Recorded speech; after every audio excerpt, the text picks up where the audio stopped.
Hot Tub Time Machine. Doesn't that title just make you feel happy when you say it? Hot Tub Time Machine. You got a hot tub, time machine, all together in one really, really surprisingly awesome movie.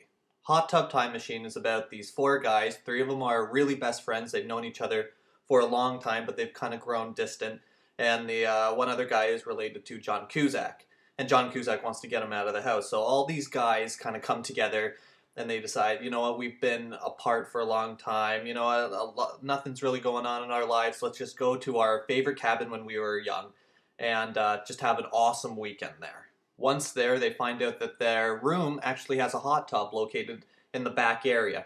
So all of them pile into the hot tub, and with a crazy concoction of fun and energy drinks and a whole bunch of chaos, makes the time machine go back to the 80s. Once in the 80s, they figure out, okay, we don't want to mess up anything. We don't want some crazy butterfly effect chaos happening. So we got to follow everything to a T that we did back when we were young. And throughout the movie, they're trying to adapt to this new 80s lifestyle, and while trying to figure out how to get back to present times.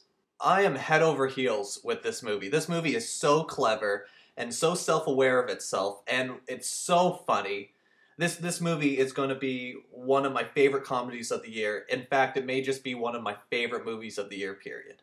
The cast consists of John Cusack, Clark Duke, Craig Robinson, and Rob Corddry.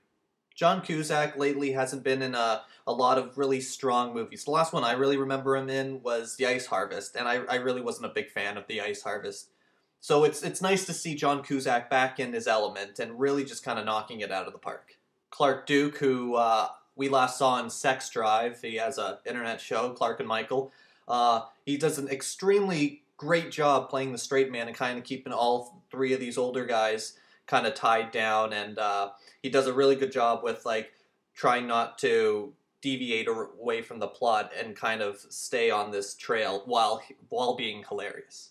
The two people I was really worried about in this movie were Craig Robinson and Rob Corddry. For me, a little bit of these guys goes a very long way. So when I have to see Craig Robinson for an extended period of time and his comedy kind of wears thin on me, same for Rob Corddry. Last time I saw Rob Corddry in an R-rated movie, it was Harold and Kumar, Escape from Guantanamo Bay, which is really not a good movie at all. And with that movie, with Harold and Kumar Part 2, there was really no force kind of reeling back Corddry's performance. So he was going insane throughout the entire movie, kind of going very over the top. It was kind of funny, but I mean, sometimes it went really over the top and just was very, like, just inappropriate and lame. However, I was completely okay with these two guys, and I think that's because here we have a really good director, Steve Pink. Steve Pink doesn't really have a lot of directorial experience. Last one he directed that I remember is Accepted, an incredibly underrated movie, really funny, even though it kind of takes some cues from Camp Nowhere. But I think here he nails every directorial thing on the head. Pink knows how to balance chemistry, how to reel his actors back, letting them have a little bit of leeway, but being very careful that they don't go overboard, and he does an extremely great job balancing this all out. That said, all four of these guys play perfectly with one another. They have extremely great chemistry. We're laughing with them all the way. We believe in these characters. We want these characters to succeed. It's really, really, really strong performances throughout. Also, there's some funny cameos from Crispin Glover, who is really, really funny. He has a nice running joke throughout the movie that doesn't fall flat, apparently. I've been seeing a lot of running jokes lately that just fall flat on their faces, and this one just is perfect all the way through. There's also a really funny cameo from the state member. He's on Reno 911, Thomas Lennon. He plays a very annoying customer, and he's just perfect in that small little role.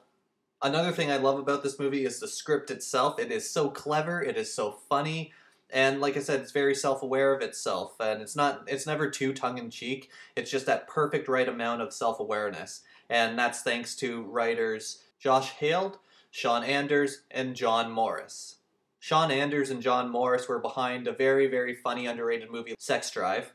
And this year they also penned the most recent comedy, She's Out of My League, which in that movie, it's very middle of the road, but the strongest thing about that movie is its dialogue.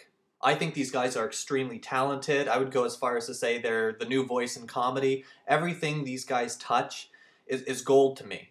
They are so smart in their writing and just so funny, and I can't wait to see more from these guys.